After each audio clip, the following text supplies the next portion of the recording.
your speakers at the very least are all about people who are from here, locally, El Paso, Juarez, Las Cruces, if you would like, who you know who've graduated from college. At the very least, everyone has struggled through some sort of adversity in attempting to graduate or getting to that particular point. And so you get a chance to speak to both him, your speaker on Friday, and whoever it is that you guys know whenever you guys get a chance to do that. For right now, your speaker's name is Jeff Cynor. A little background on him.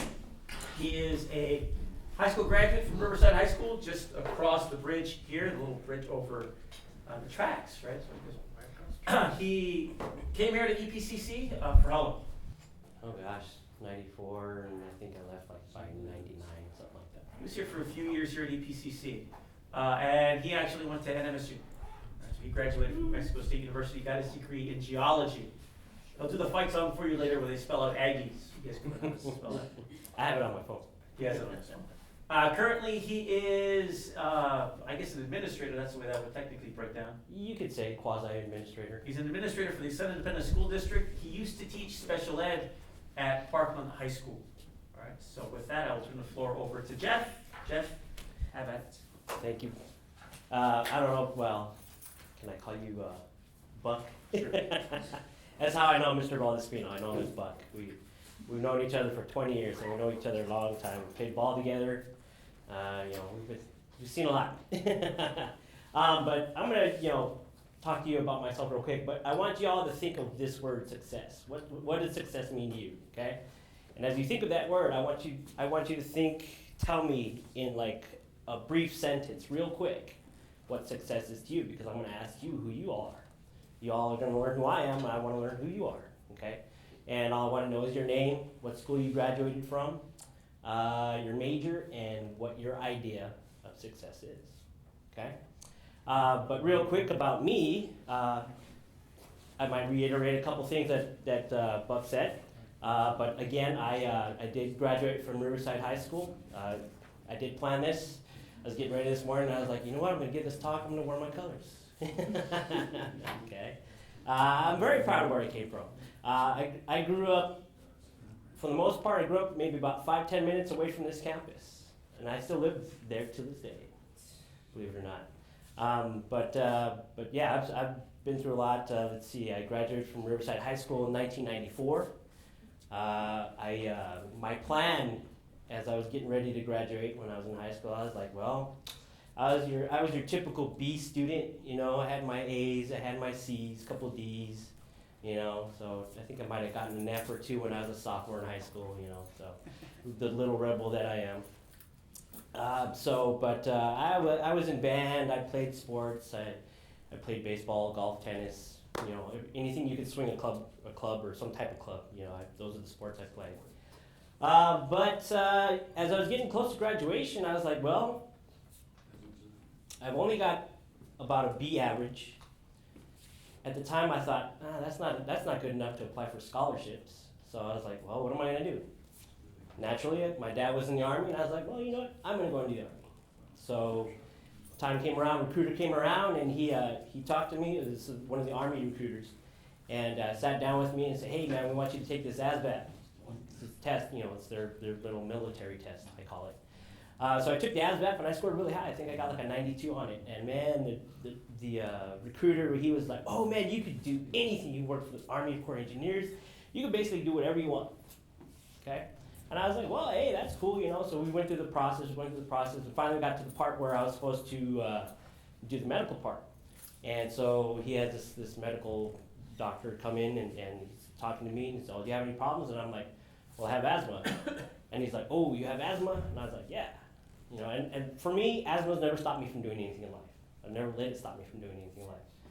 So, but he was like, it's kind of weird because he made a face and kind of looked at me and wrote something down. And he said, oh, okay, well, we're done here and you're free to go. And I was like, okay, that's it. I was like, all right. So I get out, next thing I know, the recruiter calls me up. He says, hey, man, how come you didn't tell me you had asthma? And I was like, well, I didn't know there was a problem. He says, yeah, you can't. That's an automatic disqualifier. I can't go into the Army.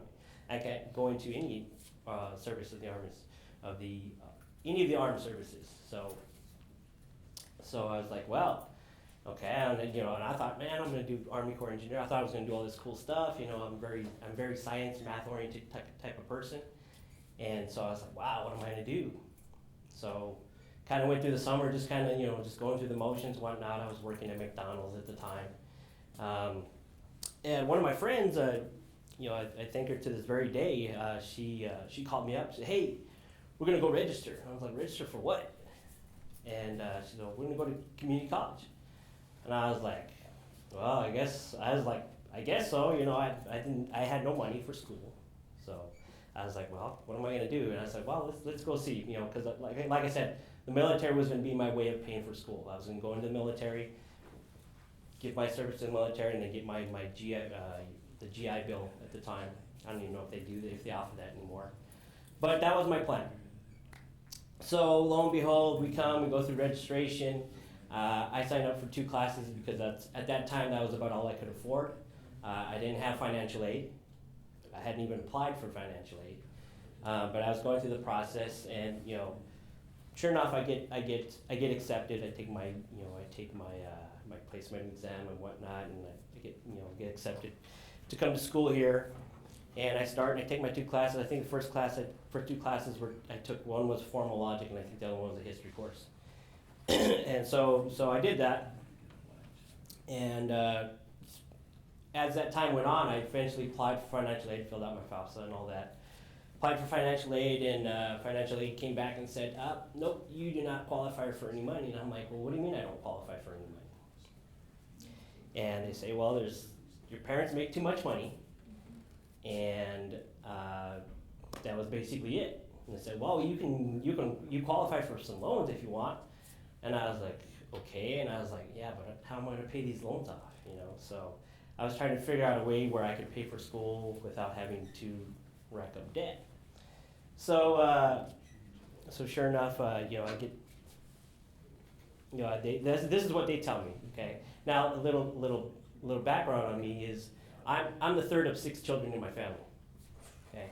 My dad graduated from DeVry. He got a 2-year degree, technical degree. My mom had some college, but nothing really. But according to our government, our education, our federal education bureau, they said, yeah, my dad makes way too much money, according to them. And I was like, wow. I was like, how do they make so much money? And we live by meager means, I mean, we weren't like dirt poor or anything like that. My parents, for the most part, were able to provide for whatever we needed. But with 6 kids, it's kind of tough. So luckily, 2 years down the line, my younger sister graduated from high school, and I applied for financial aid again. And sure enough, this time I was able to get financial aid because now there was 2 people in college.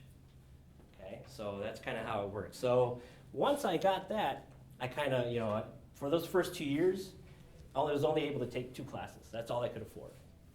So, and that's really what I did. Once I was able to get financially some assistance, kind of took off for me. Things kind of took off. I was able to get work study. That was another thing. I wasn't able to get work study because you had to be a full-time student. And I was only a part-time student. So that was another issue I had to deal with. But once I was able to get full-time status, I was a work study here, worked in the financial aid transcript department. I was taking classes. I think I even took, your standard is 12 hours for full-time, but I think one time I took like 15 hours. So but things were moving along. And I was going through my classes and things were doing really well. A couple semesters I made the president's list here, so I was doing pretty well. And I'm not a big grades kind of guy, but I was doing really well. So finally, came time for me to move on. Okay, and in that time, as I was coming here, I was under the major. I wanted to become an engineer. That was my goal. So I don't know. Do they still have it? I think back then it was called a pre-engineering degree plan or something like that. So I was doing that, and probably about halfway through that, I realized, you know what? I like this a lot, but I don't know if I really want to be stuck in an office crunching numbers all day. So I kind of went into limbo, and I was trying to figure out what I liked. And for part of it, I knew I was like, well, I really like flying. And I also knew that I really had this interest, this fascination with rocks, mountains, and volcanoes. So naturally, I took a couple courses in geology here, and I think at the time they only had like 2 courses that I could take. So, but I took those courses and I found out I really liked it. So I quickly changed my major to that. I got done with the last course I could take here, and it came time for me to transfer. So when it came time to transfer, I decided, you know what, well, where am I gonna go? All my buddies are going to UTEP. I really don't have money to go anywhere else, okay, because I was still, yes, I was getting financial aid, but still, didn't have a lot of money, okay, and I was working at the time. I worked in myriad jobs, a lot of different jobs. So, but that's what I was doing. So finally, I was like, you know what? I happened to be on the internet, and I decided, well, matter of fact, I even asked my professor, I said, well, where do you think I should go? And she said, oh, you should go to Socorro Tech in Socorro, New Mexico. And I was like, I don't know, I was just like, I don't want to go all the way out there, you know. So, but I happened to be looking. I decided, I was like, well, let's take a look at New Mexico State. So I went out there and I looked at it, and it was really cool. One day I decided, I was like, oh, I'm just gonna drive out there and take a look at the school. So I looked at the school. I liked the atmosphere. It was very laid back. It fit for me. Okay, I had been at UTEP and with my friends and with Buck, of course, and it was good, a very good university, but it wasn't me. It was not me. I didn't feel like I belonged there. But sure enough, when I went to New Mexico State and I decided to just drive over there, I got out of the car and walked around the campus for about a good couple hours, and I was like, yep, I'm coming here. So I got back home, got online, immediately applied for an application to the school. I got accepted. So I was like, hey, really cool. So, but again, now I had that new. It's like, okay, here I'm going to school. I'm living at home, so I don't have to worry about where I'm going to stay and where I'm going to live and whatnot, and food and all that sort of stuff. But now it was a new step for me. So now I'm going to go to New Mexico State, which is only 45 minutes, an hour at best away. And I was like, well, I could commute back and forth, but I hate driving. So I was like, well, what else could I do? Not only that, it's expensive. Gas is expensive. So I looked into it. Well, what does housing cost? And I was like, well, okay. At the time, I looked into it, and housing was, I think, like $900 for a semester. And I was like, well, that's not too bad. And tuition at the time in New Mexico State was about right around $900 at the time. I was like, well, that's not too bad. I was like, I think I can swing it. So I said, the heck with it, I'm going to do it, you know. And I still had some assistance from financial aid. So I was like, let's go with it. So I went with it, and I went over there and spent my first semester there. I didn't work. All I did was I was like, you know what I'm going to do? I'm just going to work.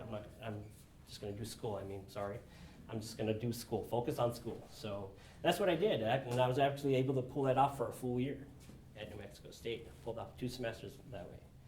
And it was a lot of fun. I got to meet a lot of new people. And when I went out there, didn't know anybody out there. I had no family out there. Didn't know anybody from anywhere else out there. I was just like, I'm just going to go out there and do it.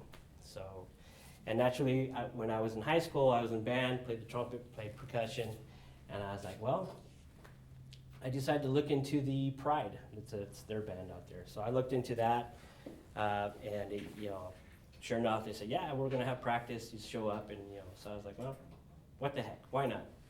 So I went out there. Went out there on my own. Didn't know anything. Didn't know anybody. So, but it was, like I said, it was very interesting. It was a big learning process for me. Up to that point, I had never really been away from home, like on an extended period of time.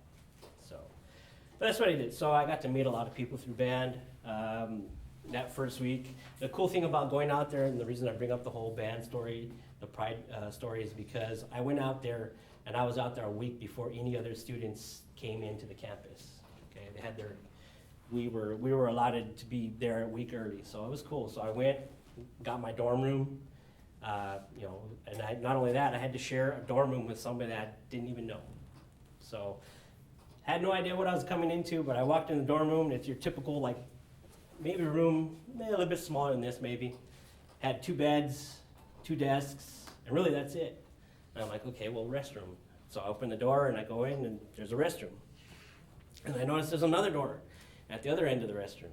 And the restroom was probably about yay big. Okay, not very big. And so I was like, I open that door, and it's like it's the doorway to the other room. So it was a suite. So I had to not only share a restroom with a roommate that I've never had, I also had to share a restroom with two other guys that I had never met. But like I said, I was the first one there, so I got to spend a whole week there. So it was cool. I was like, nah, no problem. I could set up all my stuff. It was great. Went to practice every day for Pride. And then sure enough, the end of that week, who shows up? My roommate. And I knew this guy from the information they gave me, because they don't stick you in a room. They don't throw people in there, not knowing who it is. I knew who the guy was because they gave me information. They said he was from Franklin High School, and I was like, well, okay. And his name, I don't know. I guess I can't say names, so I won't say names. But I don't know what the rules are. See, I work in special education, so there's things like FAPE and FERPA and all that, and there's HIPAA now, and so I have to worry about what I'm always cognizant of what I say. But his first name was Chris. Turned out to be a really cool guy. So he comes in, and I get to meet him. Sweet mates finally come in, I get to meet them. They all turned out to be really cool, and it was a lot of fun. So, like I said, I spent my entire first year at New Mexico State like that, where I didn't work, and I think that was really crucial for me, because I really got to focus on what I was doing. What was I doing? School. That was my focus. And not only being in school, I mean, like I said, you guys are here in class, okay? You guys are making that effort to be here, to better your lives, So, and again, every class I took, it was you meet somebody. I can't stress going through this experience. I believe everybody should go through this experience, okay? But okay, so let me move on in my story, I guess. So, like I said, after that first year, it was great because I did Pride Band, I did the basketball band, all that stuff was great, and I loved it. But then it was time I was like, you know what? I need to be a little more serious. I need to move further on. I need to get done with my school. And I know he's thinking, he's like, what do you mean get done with school? It took you 12 years. Yes, it took me 12 years to graduate, believe it or not, okay? But I was enjoying it. I was having a lot of fun, you mixing, I won't lie, you mix the partying, you mix the work, you gotta balance both. You have to balance both. Everybody's got lives and whatnot going on, you gotta balance. Everything is balance, okay? But it was a lot of fun. But as I went through, some of the big problems that I had going through, I'll tell you this, the biggest problem for me was money. It was always money. Because like I said, I didn't have mom and dad to help me out. All I could do was financial aid, which was a big chunk of what got me through school, and then loans, okay? My big thing was I did not want to graduate with tons of loans. I had a buddy who was going to USC at the time, and he was racking up hundreds of thousands of dollars of debt. And I was like, no way. I had friends that had met there, and they were qualifying for loans left and right. And they're like, yeah, I'll take the full amount. And within a year or two, they had already racked up $30,000, $40,000 of debt. And I'm like, man, how are you gonna pay that? I said, I can barely figure out how to live like month to month, let alone figure out how to pay a huge debt right out of school, okay? And yes, they tell you, well, you graduate from college, you get a 6-month deferment automatically. You don't have to pay anything. That's great. Hey, awesome, 6 months. Not only that, say you don't find a job within those 6 months, they'll give you another 6-month deferment. So you have a full year before you find a job, before you have to start paying your loans back. Well, that's cool. But again, I wanted to avoid getting as much debt as possible. That was my big goal, okay? So as I went through, I did pick up a couple loans. There was, I think, 2 years that I picked up loans. And luckily, I managed to graduate with $12,000, right under $12,000 of debt. And it worked out nice. As I went through school, I was able to get small scholarships. Believe it or not, I was always one of those people that thought, no, I'm not good enough to get a scholarship. My grades are not that great. But luckily, I had a couple professors say, hey, apply for this. Hey, you should look into this. And it was, we're talking scholarships of like $500, $300, $1,000, minimal. They were small scholarships, but every little bit pays off, okay? Books, you guys, who hates buying books? How many books did you make them buy? 8? How much did they all No, I'm cost? just kidding. How much does books cost? About 3. Not that much. Not that much? Already had most of them. You already had most of them? Okay. Okay. Who's taking a big chemistry class or a big math class? Oh, Yeah, what do your books cost? like $100. $100, right? Yeah, I've had it. 89. Right. That's probably about the average of what they cost. I've had a couple books that cost me $100, $150. Okay. You know what I did? I was always trying to find ways to save money. I went and made copies. You know, they say, I did. They say you're not supposed to do it. I was like, you know what? You're gonna come after me, but I'm gonna make copies, and I did. If I couldn't make copies, I'd go check it out in the library, and I'd sit there and read in the library. Just to save me some money. And that's what I did. That was one of the biggest things that kind of helped me out, was trying to find ways to not have to pay for books. 'Cause, I'm sorry, books are expensive. They're ridiculous, okay? But it's all about finding ways to get through it, okay? Was I always able to go through school full time? No, absolutely not. Hence, that's why it took me 12 years to graduate. Was I always able to go to school every semester? No, there were a couple semesters I took the semester off because I couldn't afford it. Okay, so what did I do that semester? I wasn't in school. I worked and saved up money.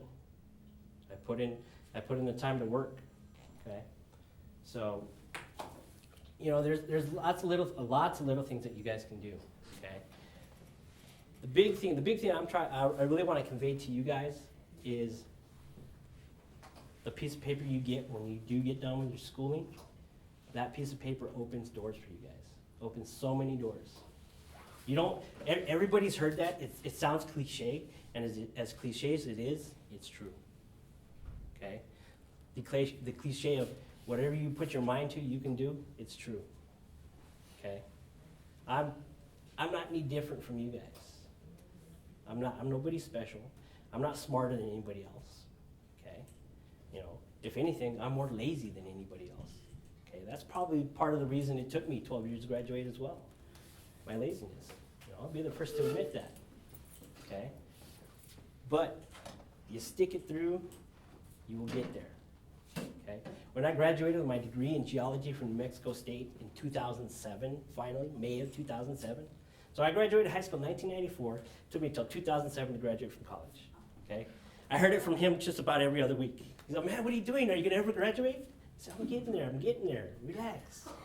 See, he was very fortunate. He knew what he wanted to do when he was 2 years old. He knew he was going to be an English teacher. He even told me where he was going to teach, at Bel Air High School. And then he told me he was going to be a professor, and look at what is he doing now? Okay, he knew. I didn't. I really didn't know. Even to this day, I'm like, well, back then I knew I wanted to do geology. Not only that, if you guys came to me and told me when I was in school, and you came to me and told me that I was going to be working in education, I would have laughed in your face and told you, get the heck out of here. Because in my mind, I was going to be working for an oil company or a mining company, making lots and lots and lots of money. Right? Okay, so great. I got my friends who have their degrees. He's teaching. He's making a cool. I'll be generous and say a cool $50,000 a year. Okay. All right. So he's making good money. I got another. It seems like I have a lot of friends in education. Why that happened, I don't know, but I do. So I had a lot of these friends in education. They're making good money. I've got a lot of friends that are engineers. They're making really good money. Well, yeah, some of them are making really good money. So, but I was like, man, I gave up engineering so I become a geologist. And I was like, well, okay, I'll still make good money. Not that great money, but was I out now? It's funny because I always told myself, I'm not in it for the money. And I never was, and I'm still not in it for the money. Okay, but I have something to say on that. Okay, remind me of that. I'll get back to that. But so I graduate, right? And here I am. I was like, got my piece of paper here. Here's my degree. It says I got my bachelor's in geology. Time to get me some money, right? Time to get me a piece of that pie. Okay, so I start researching online. I get on that. I don't even remember what they're called anymore. It's been so long since I've looked at those sites. Those job builder sites or whatever they're called. Monsterjobs.com. There you go. knew it would come to me. So I'm there and I fill out all my information and they send me all these job postings and whatnot. And you want to know what the best I could get, the best offering that I could possibly apply for was $26,000 a year. $26,000 a year. And I'm thinking, man, I did all that time through school, all that work I did, and the best I can get is $26,000 a year? Well, where do I get to live? In the middle of Nevada. Nowhere, Nevada. Not Reno, not Vegas, okay, because they're like, Reno's down here, Vegas is here, and Reno's up here. Tonopah, Nevada, which is smack dab in the middle, there is nothing around there, and there's probably about 5-10 people that live in that town. I'm like, okay, I'm gonna go work for $26,000 a year and live with 5-10 people that I don't know, and I'm thinking, well, how many girls are there? Well, there's 5-10 girls there, 10 girls, half, maybe 5. Probably they're all married, you know. I was like, so the odds weren't looking good, right? They were not looking good whatsoever. So I was like, but really, that's all I could find. And the job was called mud logging job, and it's hard work. Mud logging is pretty hard work. It's also dangerous work. So I just wasn't feeling it, you know. So I had a bunch of friends, luckily, in education. That, hey, well, why don't you think about going to education? So naturally, I did. And sure enough, I started looking into it, and I managed to get hired on at East Atlanta Independent School District as a long-term sub. That was my first, I guess you could say, like, long-term position, even though it was still considered part-time at the time. So I did that in 2009 or 2007 when I graduated. 2007, the fall of 2007, I did that for 4 months. I finally got hired on as an instructional aide. Work in the classroom, get to work with teachers. Oh, when I was teaching as a long-term sub, I was teaching integrated physics and chemistry. Fits with my degree, right? Geology, science. I got that. Cool, I can do that. So I do that. I get hired on as an instructional aide. Principal asked me, well, he hires me, thank God. He asked me, well, what do you want to do? You want to work math or you want to work science? And I was like, let's give math a try. I was good in math. So I did that. And it's kind of where I kind of got a chance to hone my skills. But so I got to teach, it was a dropout recovery school where I was working at, Plato Academy. So I got to work with students and teach them math, and it was a lot of fun. I did that for about 1.5 years.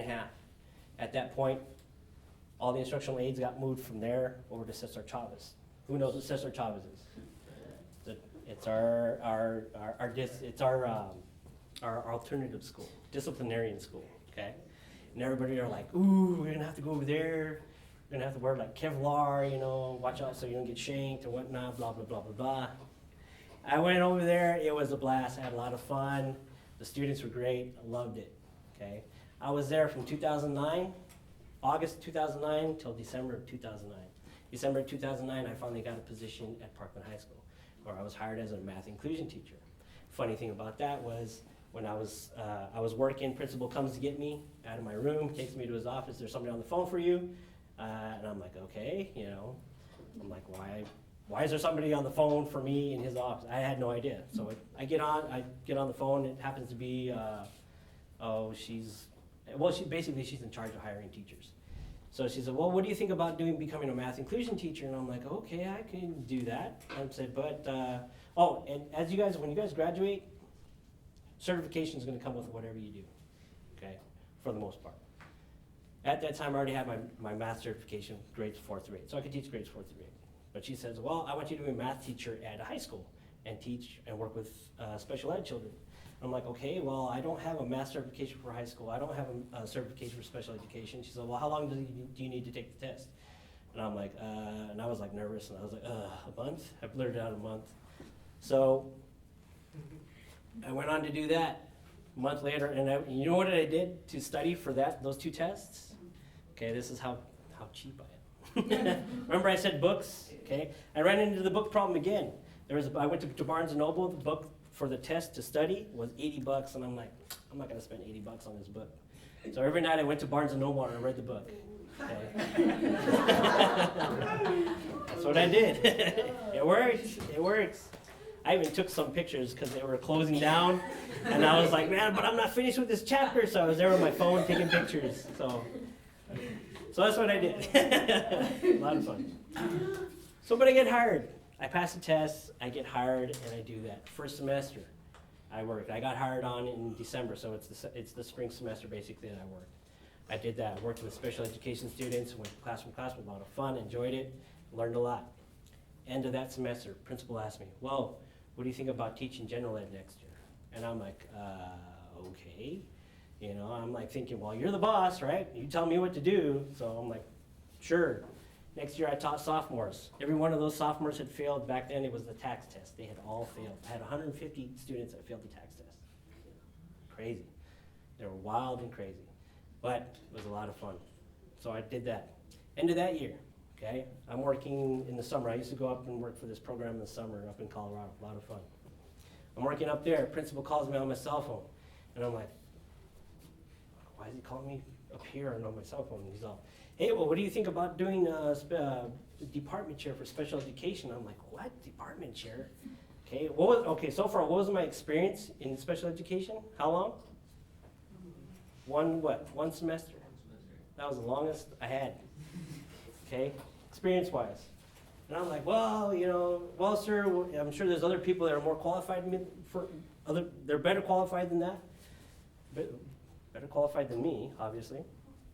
Oh, you'll do a fine job. And I'm like, okay. And I'm like, another thing about that was, as I was teaching math, I get a stipend, a $3,000 stipend. So I'm like, hey, cool.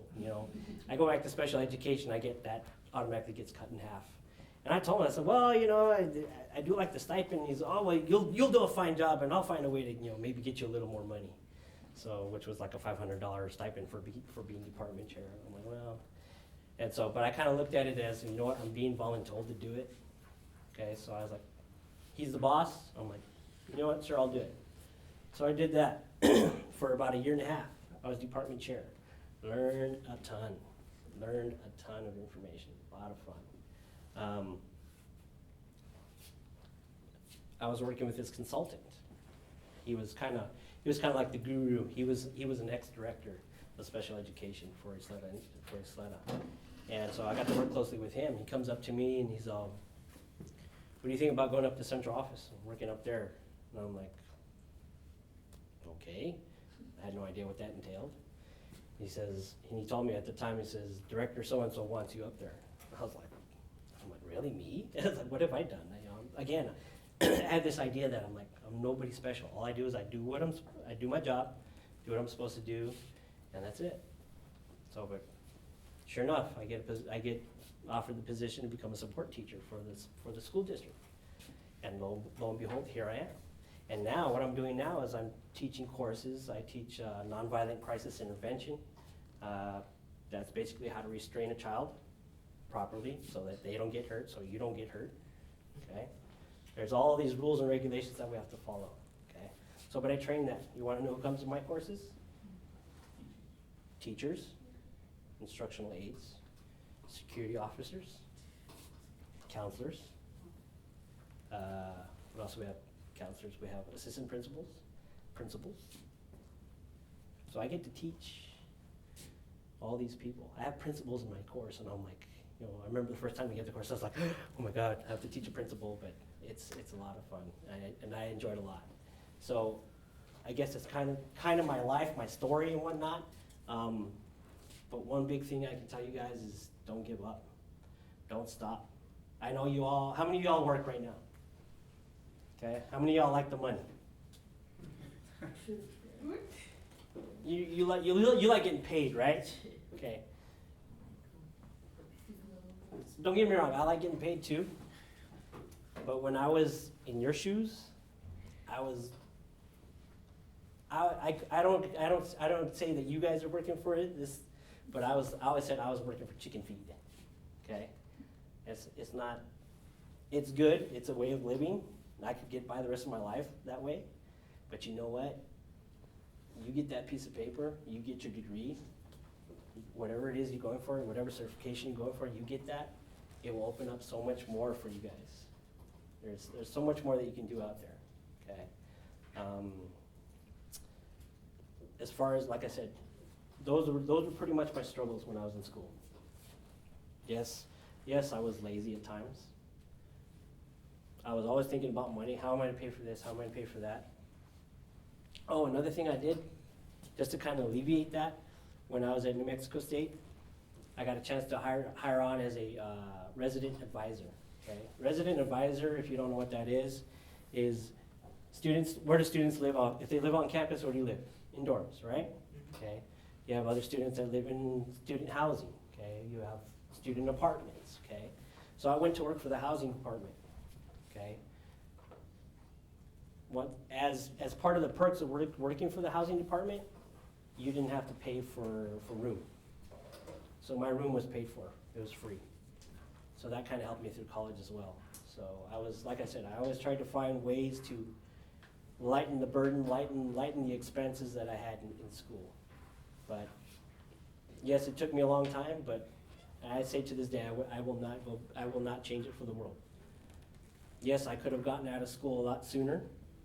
I could have gotten out a lot sooner. Probably, if I really pushed it, I probably would have gotten out 5 years sooner. Okay, but I won't change it for the world. Another thing I always, I tell my nieces, I tell my brothers, I say, you know what? those of you that are working, you got the rest of your lives to work. You're going to be working for the rest of your lives. So why rush things? Why push things? Okay, stay in school. The part of big reason I'm here is because, and I told them on my way here on the radio. I heard they're talking about first generation students that graduate from high school.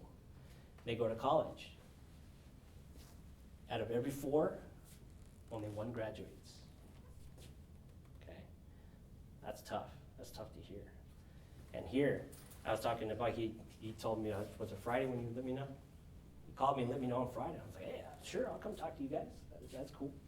Am I the best speaker in the world? No, I'm not the best speaker in the world. Okay, but I love doing this. This is fun. But he was telling me, he says, yeah, there's a lot of students that are dropping out, and it's more so with the males than it is with the females. So, but he told me, what was your percentages again? I don't remember, but the attrition rate's like 46% that we had. 46, so almost 50%. So half of this room is going to drop out, if you look at it that way. First year. In the first year. In the first year. Like I said, I was working at McDonald's, yeah. I was working, at the time I was working as an administrative assistant, which was all right, still minimum. It wasn't minimum wage, but it wasn't great, and I tell you, when I was working there, there's a lot of people that said, yeah, my girlfriend, and we're gonna live together, and this and that, and by then I'll be a manager, and I was like, okay, manager at McDonald's, unless you're a store manager, unless you're running the entire store, you're not making a lot of money. Okay. I remember I even had a manager who got mad at me because I told him, you know what, I got stuff going on for school, and I wasn't going to be able to work. And he got mad and he says, well, why do you mess with school? Why do you mess with that? Look at me, look at how well I'm doing. He was driving a Corvette, it was an older Corvette, but he thought he was, on top of the world. And I was like, you know what, man? And I told him to his face. I said, you know what? When I graduate my first year, I'm going to make more than you make right now. And sure enough, that's the way it worked out. Okay, so you guys have any questions for me? Ask me those questions. Let's hear them. No questions? What made you keep on wanting to go? My friends were seeing the success that my friends had was one. My older sister, who I think is one of the brightest people in my family, her and my younger brother. Well, I'll tell you about my little brother, but she's very bright. She started going to school, and I thought, oh, she's gonna do big things. She dropped out, and she ended up going to I think it was the International Business College at the time or whatever. She got a coding degree or certificate or whatever. So, but she did that. She raised the whole family on that, and so that she had kids. So my nieces. So my younger brothers. My 2 younger brothers are about, one's 8 years younger than me, and the other one's 10 years younger than me. So it was you know, just kind of wanted to be a good role model. I think as I went through, you know, kind of growing up through life, I never really looked at it as being a role model to them. But you know what? You set the example. You know, the example that you set, people see and people will follow. You know, my quick rise through where I'm at now with YISD is my attitude. Okay, attitude is everything. Again, another one of those cliches that we've all heard, right? Attitude is everything. Okay, I remember I'd be at meetings, teacher meetings, and there'd be a presenter. It would be me, you know, a presenter, up in the front of the room trying to teach us some teaching strategy. You know, I remember it was a Kagan strategy. If you're interested, look it up. But yeah, there's this guy up there. I remember his name, Jeff Dane was his name, and he's up there and he's trying to, you know, teach all of us these teacher strategies, and you got these other teachers just sitting there. And, you gotta listen to this junk again. You pull out the newspaper and be reading, or they'd be on their computer, or they'd be on their phone. And nobody be paying attention. I'm like, wow. I was like, how do you even treat somebody that way? You know, it could be. I could be the boringest person, but you know what? At least act like you're paying attention, at least. You know. So, but you know, that was my attitude. I could have easily gone into that realm and say, you know what? I don't want to listen to this guy either. It was so easy to do that. But I was like, you know what? No. I need to pay attention. You know, he's got to have something. He's got to have one thing that's going to click in my head, one thing that'll stick in my head. And so that's what I did. You know, I'm a very laid back guy, but I'm happy-go-lucky. Do I get mad? Yeah, I get mad. Do I get sad? Yeah, I get sad. Okay, but I tend not to show it as much as possible. Okay, you know, if especially in the classroom. Okay, if I'm upset, all my students are going to know it. Okay, if I'm mad, all my students are going to know it. Okay, am I going to be able to teach students if they're mad, if they're sad? No, I'm not. Okay, so you know, I mean, I'm there to give them my best. Okay, you know, I don't know you guys, but I'm trying to give you guys my best, whether you think it's my best or not. You know, this is my best. Okay. The important thing is, if you take one thing from what I've said today, one thing, and keep going. You know, you're going to hit those bumps in the road, but you know what? You keep going. That's I cannot stress it enough. You keep going, and another thing, advocate for yourself, fight for yourself. When I was in school, there was problems that I ran into, and I could have easily said, you know what, the heck with it. Whatever happens, happens, but you know what? I fought for things. I fought for a lot of things. Right before I graduated, real quick funny story. How much time do we have? I got about 5 minutes. Okay, all right. Right before I was about ready to graduate, year before, probably, I think, yeah, it was a year before I was about ready to graduate. The advisor calls me in, and she sits me down. And she sits me down. Again, I've been in school for 12 years, and she sits down all the course catalogs that I had been through. Okay, and sure enough, there was another one that I was about to jump into because all of these are now expired, right? So I'm not going to be on this course catalog. Well, she had it open, all of them open up to my degree plan. And she's you recognize these? I was like, yeah, I've seen that one a long time ago. Yeah, I know that one. And she's look at this one. And I look at it. And she's what do you see? And I look, and sure enough, where do I go look at? What I haven't completed yet, right? And I go look at what I've completed, what I haven't, and sure enough, there's more classes that they were going to add to my degree plan. And she says, now, currently you're on this one. Next year, you'll be on this one. You can graduate under this one, or you can graduate under this one. So it was her way of telling me, you know what, get the hell out, get done. Get your butt in gear and get done. So I was like, okay. So I did. Sure enough, and we sat there, and we wrote down everything. She gave me all the information. Good thing I kept all that information. Documentation.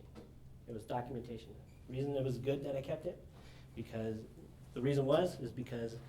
that same lady, the following year, when it was time for me to graduate, that lady was gone. She had retired. I had no idea she was going to retire.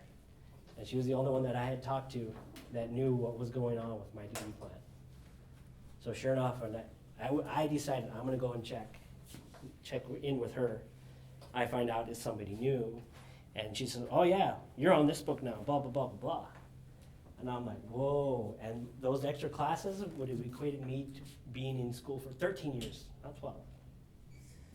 So luckily I had all my information with me, and I said, you know what, this is what I talked to with this lady, this is what was agreed upon, and this is what I'm gonna graduate under. She says, oh no, you're under this. I said, nope, I'm gonna graduate under this. This is what was agreed upon. This is what I was told to do, this is what I'm gonna do. I said, if you don't agree to this, I'm gonna find somebody, you tell me who I go to, who I can talk to. Of course, going up the ladder. So she sat down, she said, well, let me look at this stuff, and she looked it over, and I think she even called, she was able to call that lady who had retired, and she said, yeah. So luckily, I was able to graduate under that. So, documentation is very important. Keep all your documentation. Advocate for yourselves, okay? And keep fighting, okay? It's a fight, it's a struggle. Keep fighting. Don't give up, okay? Because you don't want to look back and think, oh man, if I had done this, how could my life be now? Okay? Just keep fighting, keep pushing. Cool. Any other quick questions? We're actually right up against the clock. Yeah, what you just described sounds like criticism of the community college that we've seen on television commercials from other Oh, really? local educators. Oh, as far as, Change. Does your- community Change- college keep changing your degree? you know what? My experience at community college was great. I never had any problems, you know? Actually, I think you guys will find out that as here, they really work with you guys. They really do. You know, I didn't have the kind of problems I did over there. It's funny, my little brother who's going to New Mexico State now, he's having to advocate for himself. And he started here and transferred over there, okay?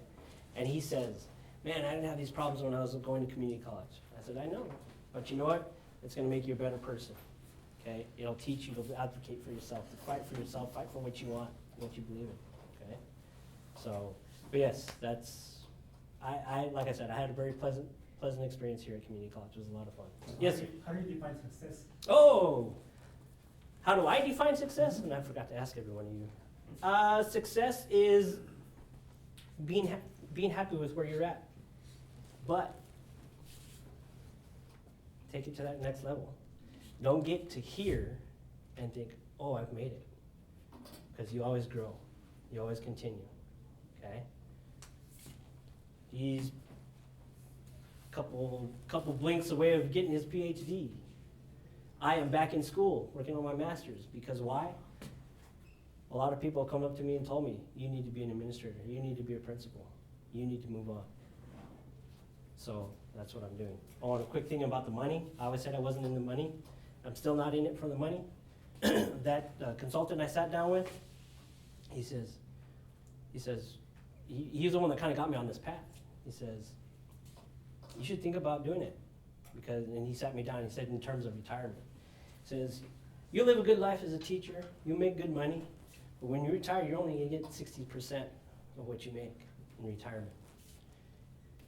As an administrator, you make a lot more money, and you get 60% of that. And I looked at the numbers, I'm a math guy, and I was like, you know what? Do I wanna, when I'm retired, I wanna live off of $30,000 a year, or would I rather live off of like $60,000, $70,000, $80,000 a year? Right? Well, that's pretty good. So keep going.